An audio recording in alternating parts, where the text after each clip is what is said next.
నమస్కారం. ఓం గం గణపతయే నమః. స్వర్ణలక్ష్మి నమస్తే అస్తు. పరబ్రహ్మ స్వరూపిణి రాజ్యం దేహి ధనం దేహి సర్వకామాంచ దేహి మే. అందరికీ స్వర్ణలక్ష్మి అమ్మవారు ఎప్పుడు ప్రతి నిమిషం సంతోషంగా ఉండే విధంగా, చక్కగా నవ్వుతూ ఉండే విధంగా, ఆనందభరితంగా ఉండే విధంగా మనల్ని అనుగ్రహించాలని, అంతేకాకుండా మనందరికీ రాజ్యాధికారం ఉండే విధంగా అనుగ్రహించాలని, అమ్మవారు మనందరికీ సమృద్ధిగా ధనం ఇవ్వాలని, అంతేకాకుండా ప్రతి ఒక్కళ్ళకి వాళ్ళ మనసులో ఉన్న కోరిక తక్షణమే నెరవేర్చే విధంగా అమ్మవారికి మనకు ఆశీర్వాదం ఉండాలని చెప్పేసి కోరుకుంటూ ముందుకెళ్దాం. ఈరోజు మనం చెప్పుకోబోయే విషయం ఏంటంటే, కుజుడు వచ్చేటప్పటికి మిథున రాశిలో ప్రవేశిస్తున్నాడు. ఆగస్టు 2వ తారీఖు నుంచి సెప్టెంబర్ 18 వరకు వాళ్ళు ఆ మిథున రాశిలోనే ఉండటం జరుగుతూ ఉంటుంది. తద్వారా 12 రాశుల వారికి చాలా విషయాల్లో అనేక రకాలైన మార్పులు చేర్పులు వచ్చే అవకాశం ఎక్కువగా ఉంటుంది. కొంతమంది అనుకూలంగా ఉంటుంది, కొంతమందికి వచ్చేటప్పుడు ప్రతికూలంగా ఉంటుంది, కొంతమందికి కొంచెం ఇబ్బంది పెట్టే విధంగా ఉంటుందని తెలుసుకోవాలి. కుజుడు వచ్చేటప్పటికి ధైర్యానికి, పరాక్రమానికి, హీరోయిజానికి సంబంధించిన గ్రహము.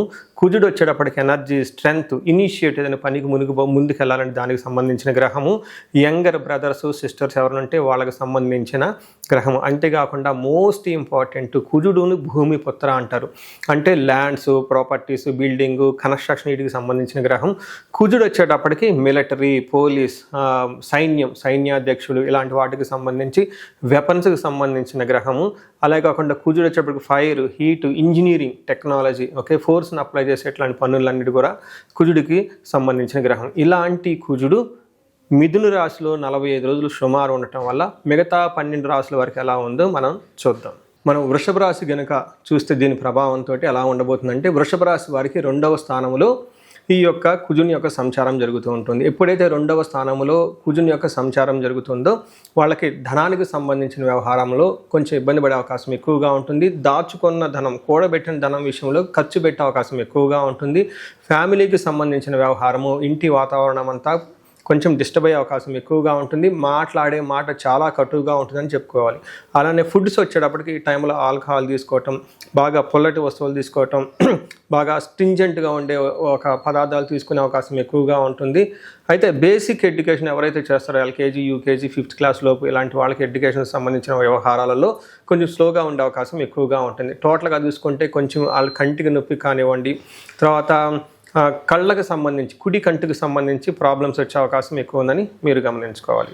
అయితే వృషభ రాశి వారికి మనకు సంస్కృతంలో మహర్షులు ఒక శ్లోకం కూడా చెప్తారు. ఎవరికైతే 2వ స్థానంలో కుజుడు ఉంటే ఏం జరుగుతుంది అనే దాని గురించి. దీనికి ఏం చెప్తారంటే, అసత్వం సతతం క్లేశనాశ సర్వకార్య వినాశనం సదా దుర్జన సంపర్క భీతి స్యాద్ ధనకే కుజ అంటారు. అంటే దీని ప్రకారం ఏంటంటే, అసత్వం అంటే ఎనర్జీ లేకుండా ఉండటం, తర్వాత సతతం క్లేశ ఎప్పుడు ఏదో ఒక విషయం గురించి బాధపడే అవకాశం ఎక్కువగా ఉంటుంది.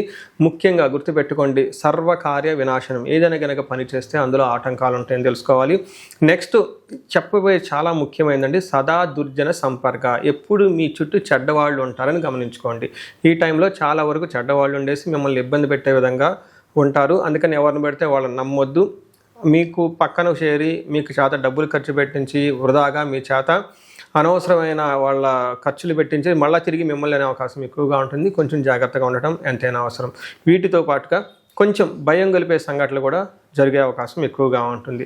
చూసారు కదండి, ఈ రాశి వాళ్ళు కొంచెం జాగ్రత్తగా ఈ 45 డేస్ మనం చెప్పుకున్న విషయాల్లో ఛాలెంజింగ్ ఉండే అవకాశం ఎక్కువగా ఉంటుందని గమనించాలి. మనం ఈ రాశి వారికి పరిహారాలు చూసుకుంటే, ఇందులో పరిహారాలు 2-3 రకాలుగా చెప్తానండి. ఒకటి సెల్ఫ్ రెమెడీస్, మీరు చెప్పుకునే పరిహారాలు చెప్తాను.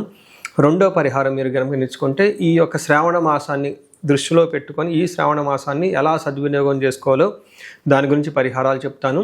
తర్వాత విశేష పరిహారాలు ఉన్నట్టు మీ యొక్క ఇండివిడ్యువల్ జాతకానికి సంబంధించిన పరిహారాలు, ఇలా 3 లెవెల్లో పరిహారాలు చెప్తాను. ఫస్ట్ ఏంటంటే, మనకు శ్రావణ మాసం వస్తుంది కాబట్టి ఈ శ్రావణ మాసాన్ని మనం సద్వినియోగం చేసుకునే విధంగా స్వర్ణలక్ష్మి విశేష హోమం అనేది ఒక హోమం జరుగుతూ ఉంటుంది. ఎవరైనా గనక, అది నా సమక్షంలో జరుగుతూ ఉంటుంది, ఎవరికైతే 16 మంది లక్ష్మీలు కావాలి, సిద్ధలక్ష్మి, మోష్టలక్ష్మి, ఇష్టలక్ష్మి, గజలక్ష్మి, ఇలా అనేక మంది లక్ష్మీల యొక్క కటాక్షం మీకు కావాలనుకుంటే స్వర్ణలక్ష్మి విశేష హోమం జరుగుతూ ఉంటుంది. ఇక్కడ స్వర్ణలక్ష్మి అమ్మవారి దేనికి ప్రతీక అంటే, మీ యొక్క సంపదలకి విలువ పెరగటానికి స్వర్ణలక్ష్మి అంటారు. అంటే ఆల్రెడీ మనకు ఇల్లు ఉండొచ్చు, సంపాదన ఉండొచ్చు, పిల్లలు ఉండొచ్చు, అందరూ ఉండొచ్చు. అయితే వాటికి విలువ ఇంకా పెరగటానికి కావాల్సిన ఒక శక్తి అమ్మవారిని స్వర్ణలక్ష్మి అంటారు. ఈ యొక్క స్వర్ణలక్ష్మి విశేష పూజ చేయడం జరుగుతుంటుంది.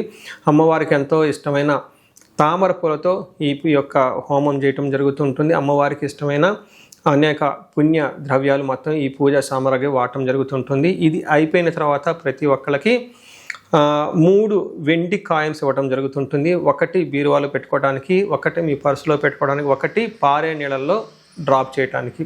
ఇలా ఒక కుబేర మూటని కూడా ఇవ్వటం కూడా జరుగుతూ ఉంటుంది. ఇది గ్రూప్గా సామూహికంగా చేయడం జరుగుతూ ఉంటుంది. దీన్ని అందరూ సద్వినియోగం చేసుకోవాలని చెప్పేసి నేను కోరుకుంటున్నాను. నెక్స్ట్ రెమెడీస్, ఈ కుజుడికి సంబంధించిన ఇంట్లో చేసుకునే రెమెడీస్ ఏంటంటే, ఫస్ట్ కందులు 1 kg దానం ఇవ్వగలిగితే చాలా బాగుంటుంది. సుబ్రహ్మణ్యేశ్వర స్వామి భుజంగ స్తోత్రం చదివితే ఇంకా చాలా బాగుంటుంది. ఎవరైనా కనుక ఇంకా ఆంజనేయ స్వామి గుడికి వెళ్ళి మంగళవారం కనుక ఆకు పూజతో కనుక పూజ చేయించగలిగితే ఇంకా బాగుంటుంది. ఇవి సెల్ఫ్ రెమెడీస్ అని చెప్పుకోవచ్చు. విశేష రెమెడీస్ అన్ని కొన్ని ఉంటాయి. ఇవేంటంటే మీ యొక్క ఇండివిడ్యువల్గా జాతకంలో ఏదైనా గనక దోషాలున్నా, గ్రహశాంతులున్నా అవి ఒకసారి జాతక చక్రం చూపించుకుంటే బాగుంటుంది. ముఖ్యంగా ఎవరి వయసు అయితే 40 సంవత్సరాలు +/- 5 years అంటే 35 to 45, 50 ఈ రేంజ్లో ఉండి సక్సెస్ఫుల్గా 10 years ట్రాక్ రికార్డ్, ఎడ్యుకేషన్ ఉండి, ప్రొఫెషనల్ ట్రాక్ రికార్డ్ ఉండి, అంతా బాగుండి ఎక్కడో కనుక లైఫ్లో మీకు ఆగిపోయారన్న ఒక ఫీలింగ్ వచ్చేసి ఉంటే దానికి కారణం మీకున్న శాపాలు యాక్టివేట్ అయ్యి ఉంటాయని గమనించుకోండి. దానికి కారణం మీ యొక్క జాతక చక్రంలో ఉన్న గ్రహాల యొక్క చెడు యొక్క దోషాలు మీ మీద ఉందని గమనించుకోవాలి. ఇలా మీకు అనిపిస్తే ఒక్కసారి ఇండివిజువల్గా మీ యొక్క జాతక చక్రం చూపించుకొని తగు పరిహారాలు చేసుకోవాలని చెప్పేసి కోరుకుంటున్నాను. అందరూ ఇప్పుడు విధంగా స్వర్ణలక్ష్మి విశేష హోమంతో పాటు హెల్త్ బాగా లేకపోతే మృత్యుంజయ హోమము, ఆయుష హోమం చేయించుకోవటం, భార్యాభర్తలకు అన్యోన్య దాంపత్య పాశుపత హోమం చేయించుకోవటం, ఎలాంటి పరిష్కారాలను కానీ సరే రాహువుకి సంబంధించిన ఇలాంటివి ఉంటే చండీ హోమం చేయించుకోవటం చాలా ముఖ్యం అని చెప్పేసి నేను కోరుకుంటున్నాను. మీ అందరికీ అష్టైశ్వర్యాలు కలగాలని, భోగభాగ్యాలు కలగాలని చెప్పేసి నేను కోరుకుంటున్నాను. నమస్కారం.